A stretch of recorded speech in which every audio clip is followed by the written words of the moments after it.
بسم اللہ الرحمن الرحیم۔ میں ہوں اے ایس انصاری۔ سوال کیا گیا ہے کہ آج کے دور میں اگر کوئی شخص چند جملے عربی زبان میں ترتیب دے کر قرآنی آیات کی طرز پر کوئی بنا لائے تو اس کی تردید کیسے کی جا سکتی ہے؟ اس کی تردید کیسے کر سکتے ہیں؟ یہ قرآنی آیات جو تم بنا کر لائے ہو یہ قرآن جیسی نہیں ہے۔ یہ آیات جو تم بنا کر لائے ہو یہ قرآن جیسی نہیں ہے۔ ہم اس کی تردید کیسے کر سکتے ہیں؟ جواب: سوال تو کافی اہم ہے۔ اس کا جواب میں پہلے بھی دیتا رہا ہوں، لیکن میں سمجھتا ہوں کہ اس کو ذرا ڈیٹیل سے بیان کیا جائے تاکہ سچ والا، طیب سلیم، بشارت مغل اور دوسرے ایکس مسلم اسی قسم کے زہریلے لوگوں کا منہ ہمیشہ کے لیے بند کیا جا سکے۔ اس لیے میں چاہتا ہوں کہ ذرا اس کو ڈیٹیل سے بیان کروں۔ تو سنیے، چیلنج اپنے اپنے دور میں وقت اور حالات کے مطابق ہوا کرتے ہیں۔ قرآن کے ابتدائی دور میں عربوں کو اپنی زبان دانی پر بڑا ناز تھا، اسی وجہ سے وہ اپنی زبان کو عربی کہا کرتے تھے، فصیح ترین زبان، اور اس کے مقابلے میں تمام زبانوں کو وہ عجمی غیر فصیح زبان کہا کرتے تھے، غیر فصیح، گونگی۔ اور قرآن عربی کی بھی بلند ترین سطح پر نازل ہوا۔ قرآن عربی سے بھی اوپر، عربی کی فصیح ترین، بلند ترین سطح پر نازل ہوا۔ قرآن کہتا ہے بلسان عربی مبین 26/195۔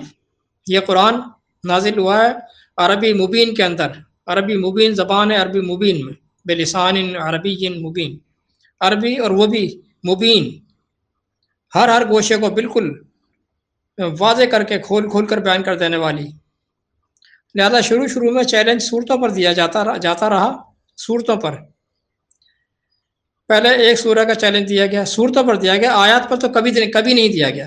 آیات پر تو چیلنج دیا ہی نہیں گیا، صورتوں پر دیا گیا تھا۔ پہلے ایک سورہ پہ دیا گیا کہ اگر کوئی سمجھتا ہے کہ یہ کلام جو اس پر نازل ہوا، اس بندے پر نازل ہو رہا ہے، یہ اس نے خود سے بنا لیا ہے، خود گھڑ لیا ہے، تو پھر آ جاؤ چیلنج پر، فاتو بصورت من مثلہ، تو پھر تم بھی اس کے جیسی ایک سورہ بنا کے دکھا دو، 2/23۔ پھر تم بھی اس کی مثل ایک سورہ بنا کر دکھا دو۔ نہیں بنا سکتے، اور نہیں بنائی، تاریخ گواہ ہے، تاریخ گواہ ہے۔ یہ چیلنج ان ابتدائی لوگوں کو دیا گیا تھا جو وہ نہ کر سکے۔ پھر آگے بڑھ کر چیلنج اور تھوڑا وسیع کر دیا کہ اگر یہ کہتے ہیں کہ یہ کتاب اس شخص نے خود گھڑ لی ہے تو قل فاتو بعشر سور من مثلہ مفتریات ودعوا من استطعتم 11/13۔ تو آپ کہہ دیجئے اے نبی، اے رسول، آپ کہہ دیں کہ تم بھی اسی طرح کی گھڑ کر دکھا دو، کوئی 10 صورتیں بنا لاؤ۔ میں نے گھڑ لی ہیں تو تم بھی تو گھڑ سکتے ہو نا، لے آؤ 10 صورتیں بنا لاؤ، اور جن کو اس کام کے لیے بلا سکتے ہو اپنے تئیں ان کو بلا لو، جمع کر لو، اکٹھا کر لو۔ یہ چیلنج بھی کوئی پورا نہ کر سکا، یہ بھی گزر گیا۔ پھر آخری چیلنج پورے قرآن کا دے دیا گیا، پورے قرآن کا، قل لئن اجتمعت الانس والجن على ان یاتوا بمثل هذا القرآن لا یاتون بمثلہ ولو کان بعضهم لبعض ظہیرا، 17/88۔ یہ پورے قرآن کا چیلنج دے دیا گیا۔ اے نبی، رسول، کہہ دو کہ اگر تم سب انس و جن مل کر بھی اکٹھے ہو جاؤ اس بات پر کہ اس جیسا قرآن بنا لاؤ، اس جیسا قرآن بنا لاؤ، تو نہیں لا سکتے، اگرچہ تم سب ایک دوسرے کے مددگار بھی بن جاؤ۔ تو گویا کہ نبی کے دور میں ہی لاسٹ چیلنج پورے قرآن کی مثل کا دے دیا گیا کہ پورا قرآن ہے چیلنج پر، لا بنا کر دکھا دو اس جیسا۔ پورا قرآن اپنی ذات میں ایک چیلنج ہے، اور اس کے چیلنجز بہت سے ہیں، اندر کے چیلنجز بہت سے ہیں۔ ان میں سے چند ایک میں یہاں بیان کروں گا، جن میں سے کوئی ایک شخص بھی ایک چیلنج بھی پورا نہیں کر سکتا۔ لیکن چیلنج پر آنے سے پہلے اس کتاب کا اسٹیٹس معلوم ہونا چاہیے۔ یہ کتاب ہے کیا، یہ تو معلوم ہو، اس کا اسٹیٹس معلوم ہونا چاہیے، تاکہ چیلنج کو قبول کرنے والوں کا اسٹیٹس بھی سامنے آئے۔ قرآن کی ایک صفت ذکرن بھی ہے، ذکر، اس کی ایک صفت ذکر بھی ہے، 81/27۔ ان ہوا الا ذکر للعالمین 81/27، یہ تو اور کچھ نہیں سوا ایک نصیحت کے، ایک ذکر کے، ایک نصیحت، ایڈوائس، کمانڈ، گائیڈنس، اور وہ بھی کل عالم کے لیے، عالمی، کل عالم کے لیے، یعنی یہ ورلڈلی کتاب ہے، کل عالم کے لیے اس میں رہنمائی ہے، اس میں ورلڈلی کتاب ہے، کسی ایک قوم کی نہیں، عالمی کتاب۔ پھر اس ذکر کی برتری بیان کرتے ہوئے فرمایا کہ ولا ذکر اللہ اکبر، ولا ذکر اللہ اکبر 29/45، 29/45۔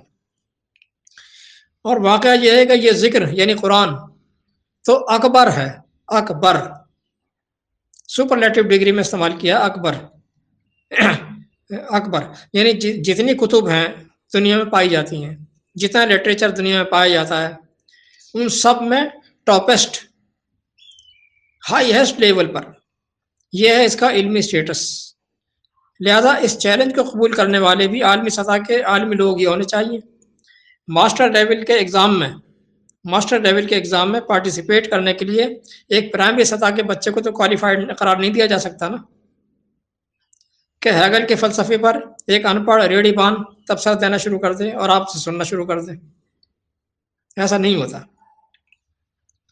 قرآن کہتا ہے نفصل الآیات لقوم یعلمون 9/11، ہم آیات کی ڈیٹیل کر دیتے ہیں اس قوم کے لیے جو علم رکھتی ہے۔ اہل علم ہی سے اللہ تعالیٰ مخاطب ہوتا ہے، علم بڑی چیز ہے۔ جوہلا سے تو اللہ تعالیٰ کنارہ کشی کرنے کا، اختیار کرنے کا کہتا ہے، جوہلا سے اللہ تعالیٰ مخاطب نہیں ہوتا، اور ہمیں بھی منع کرتا ہے جوہلا سے مخاطب مت ہوا کر۔ لہذا قرآن کا چیلنج کیا ہے، کون اسے چیلنج کر سکتا ہے، کون حق رکھتا ہے، یہ سمجھے بغیر ایسا نہیں کہ کوئی بھی اٹھے اور چند سطریں لکھ کر چیلنج کرتا پھرے، چند سطریں لکھ کر عربی کے لکھ کے لا کے اور چیلنج کرتا پھرے، ایسا نہیں ہے۔ اس سرفرے کو نظر انداز کیا جائے گا، جا بھائی جا اپنا کام کر۔ پہلے یہ دیکھا جائے گا کہ وہ اس قرآن کے اسٹیٹس سے واقف بھی ہے یا نہیں، ورنہ تو مالی خولیا کے مریض بہت سے چلتے پھرتے نظر آتے ہیں جو اپنے آپ کو وزیر اعظم بھی تصور کرتے رہتے ہیں، کوئی بڑا آفیسر تصور کرتے رہتے ہیں اپنے تئیں، ویسے تو بہت لوگ مل جائیں گے معاشرے میں۔ اب ہم آتے ہیں اس کے چیلنجز پر۔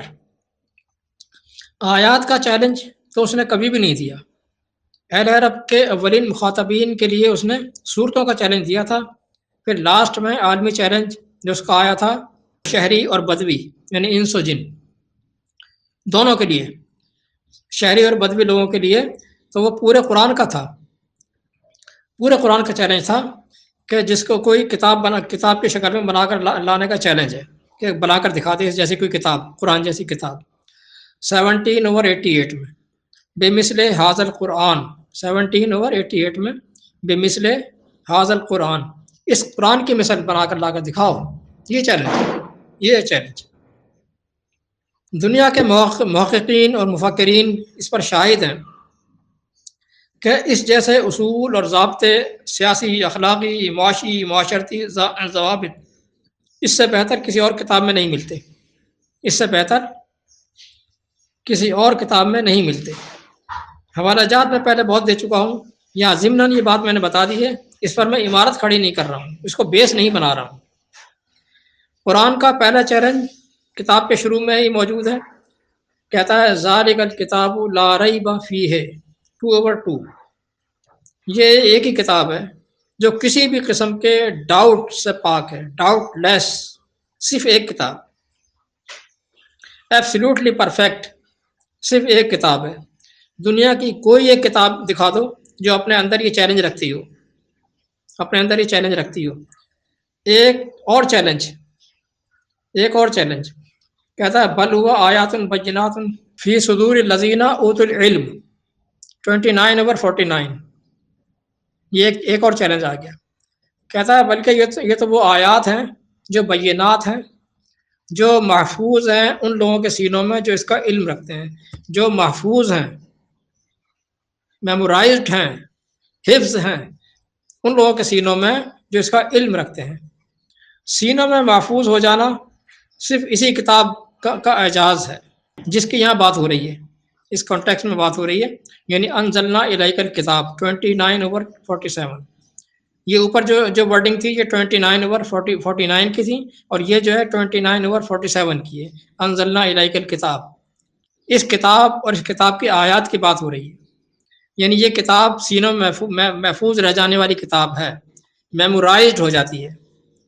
بس دنیا کی کوئی دوسری کتاب اتنی ضخامت کی لا کر دکھا دو، بنا کر دکھا دو، لا کر دکھا دو یا بنا کر دکھا دو، جو سینے میں محفوظ ہو سکتی ہو، جو میمورائز ہو سکتی ہو. کوئی ایسا حافظ لا کر دکھا دو کسی اتنی بڑی کتاب کا، قرآن کے علاوہ.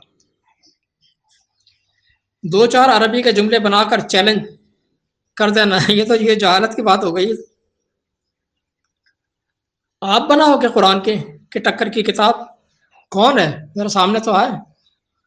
آپ بناؤ گے قرآن کے ٹکر کی کتاب؟ یہ منہ اور مسور کی دال، کیا بات ہے جناب. ایک اور چیلنج، قرآن کہتا ہے افلا یتدبرون القرآن ولو کان من عند غیر اللہ لوجدوا فیہ اختلافا کثیرا 4/82.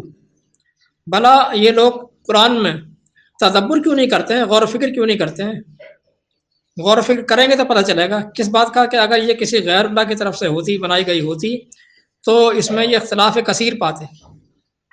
اتنی ضخامت کی دوسری کوئی کتاب نہیں دکھائی جا سکتی کہ جس میں تمام مضامین مربوط ہوں، ربط کے ساتھ پائے جاتے ہوں، تاریخی، سیاسی، سماجی، اخلاقی، مستقبل کی پریڈکشنز بھری پڑی ہوں، اور کہیں کوئی تضاد سامنے نہ آ سکے، کہیں کوئی کانٹراڈکشن سامنے نہ آ سکے. لا کر دکھا دو کتاب کو. سائنسی تھیوریز بدلتی رہتی ہیں، دانشوروں کے نظریات بدلتے رہتے ہیں، آئین میں تبدیلیاں کی جاتی رہتی ہیں. اس آئین کی کسی شق کو تبدیل نہیں کیا جا سکتا، نہ کوئی بتا سکتا ہے کہ یہ شق قابل عمل نہیں ہے، اسے تبدیل کرنا پڑے گا.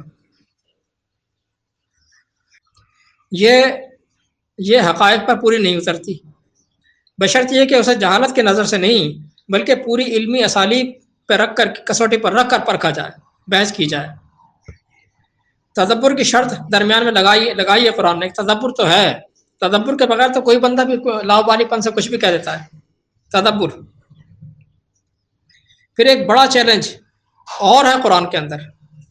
قرآن جیسی ضخیم کتاب میں اتنی باریک کیلکولیشن ڈال دی گئی ہے، لانچ کر دی گئی ہے، کرنے کا کوئی مصنف سوچ بھی نہیں سکتا. سپوز مثال کے طور پر قرآن میں اعداد کا ایک وسیع ترین کیلکولیشن موجود ہے جو کسی انسان کے بس کی بات ہی نہیں ہے. قرآن میں اگر دنیا کا لفظ 115 مرتبہ آیا ہے تو اس کے مقابلے میں آخرت کا لفظ بھی پورے 115 مرتبہ آیا ہے، نہ ایک کم نہ ایک زیادہ. اسی طرح شیاطین کا لفظ اگر 88 مرتبہ بیان ہوا ہے تو اس کے مقابلے میں ملائکہ کا لفظ بھی پورے 88 مرتبہ بیان ہوا ہے، نہ ایک کم نہ ایک زیادہ. اسی طرح موت اور حیات، لفظ موت اور لفظ حیات بھی دونوں برابر 145 مرتبہ قرآن میں وارد ہوئے ہیں. 145 مرتبہ موت، 145 مرتبہ حیات. شہر کا لفظ قرآن میں 12 مرتبہ استعمال ہوا ہے، کیونکہ شہر مہینے کو کہتے ہیں اور سال کے 12 مہینے ہوتے ہیں، لہذا 12 کی مناسبت سے یہ 12 مرتبہ آیا. یہ کیلکولیشن ایک لمبے عرصے میں ترتیب دی جانے والی کتاب میں قائم رکھنا انسان کے بس کی بات ہی نہیں ہے. لیکن اسی پر بس نہیں ہوئی. قرآن میں ایک 19 کے عدد سے بندھا ہوا انٹرلاک سسٹم بھی ہے. علمی دنیا کو جس نے حیران کر دیا، پریشان کر دیا، پوری دنیا لرز گئی کہ یہ کیا ہے. اس کا ہر حرف لیٹر، ہر حرف 19 کے عدد پر ملٹیپل ہے. پورا جو ہے وہ تقسیم ہوتا ہے ملٹیپل. مثلا پورے قرآن میں، مثال کے طور پر پورے قرآن میں جتنی مرتبہ قاف آیا ہے وہ پورا کا پورا 19 پر ملٹیپل ہوتا ہے، تقسیم ہوتا ہے. جتنی مرتبہ با، جتنی مرتبہ تا تے، جتنی مرتبہ جیم، غرض ہر حرف، ہر لیٹر جو کیلکولیٹ کیا گیا ہے کمپیوٹرز کے ذریعے سے، تو وہ 19 پر پورا تقسیم ہوتا ہے، نہ ایک کم نہ ایک زیادہ. حیرت کی انتہا نہیں رہتی. یہ ریسرچ 1968 میں ایک امریکی اسکالر ڈاکٹر خلیفہ رشاد نے کی تھی. اس ریسرچ میں پوری ٹیم نے حصہ لیا تھا. یہ قرآن کا ایک خفیہ انٹرلاک سسٹم ہے جس کی وجہ سے ایک حرف کو بھی کم زیادہ نہیں کیا جا سکتا. ایک حرف کم کریں گے تو گھنٹی بچ جائے گی, 90 میں تقسیم نہیں ہوگا. زیادہ کریں گے تب بھی تقسیم نہیں ہوگا. اس کی پوری ریسرچ انٹرنیٹ پر موجود ہے, آپ سرچ کر لیں, جو چاہے سرچ کر لیں. اس کے علاوہ اور بیسوں ایسے چیلنجز موجود ہیں کہ انسان اس جیسا کلام بنا ہی نہیں سکتا. ان میں سے ایک چیلنج پورا نہیں کر سکتا.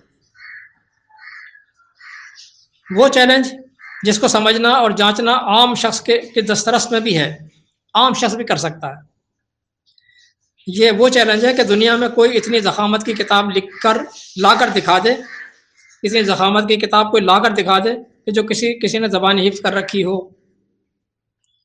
لا کر دکھا دو یا بنا کر دکھا دو, چیلنج پورا ہو جائے گا. ہے کوئی؟ یہ دنیا کی واحد کتاب ہے کہ جس میں ایک سیکوینٹل لنک ہے کہ حافظ کی زبان پر الفاظ پھسلتے چلے آتے ہیں, ایک دوسرے سے بندھے چلے آتے ہیں. یوں ایک 8 سالہ بچہ بھی اسے حفظ کر لیتا ہے. اور یہی اس کی حفاظت کا ذریعہ بھی ہے. کتابت, لکھنا کاغذ کے اوپر. کتابت تو انسانی کاوش ہوتی ہے, اس میں تو رد و بدل کی بھی جا سکتی ہے. سینے میں محفوظ رہنے والا یہ سسٹم اللہ کی حفاظت ہے. یہ اللہ کی حفاظت ہے, یعنی اللہ کی حفاظت اس طرح پوری ہوئی جو وہ کہتا ہے کہ انا لہو لحافظون 15:9, ہم اس کی حفاظت کرنے والے ہیں یقیناً. یہ ہے اس کی حفاظت کا ذریعہ اور یہ اس کا چیلنج. تو ہے کوئی چیلنج قبول کرنے والا؟ آئے ذرا سامنے. یونیورسل انسائکلوپیڈیا میں چیپٹر قرآن نکال لیجئے. چیپٹر قرآن لکھا ہے کہ محمد علیہ السلام کے دور سے لے کر آج تک اس قرآن کے ہزار حافظ متواتر چلتے چلے آ رہے ہیں ہر دور میں, اور بغیر کسی ایک لفظ کی غلطی کے پورے کا پورا سنا ڈالتے ہیں. دیکھیے یونیورسل انسائکلوپیڈیا چیپٹر قرآن. یہ ہے چیلنج 17/78 میں کہ اس کی مثل کوئی اس قرآن کی مثل کوئی بنا کر لا کر دکھا دے. ہے کوئی اس کی مثل کوئی لا کر دکھا دے؟ وہ شروع میں عربوں کے لیے صورتوں کا چیلنج تھا. جب قرآن مکمل ہوا تو کوئی سسٹم اس میں کئی سسٹم ڈال دیے گئے چیلنج کے لیے, جس میں ایک بہت بڑا چیلنج یہ بھی ہے کہ اس کے جیسے کوئی بنا کر لا کر دکھا دے, تاکہ مفتری کا پتہ صاف کر دیا جائے, بالکل منہ بند کر دیا جائے. مفتری, افطرا کرنے والے, فتنہ پرور لوگوں کا منہ بند کر دیا جائے, منہ پہ چپک گیا جا کر. یہ چیلنج ہے, کسی میں ہمت تو سامنے آئے. والسلام. یہ ہے سنسار.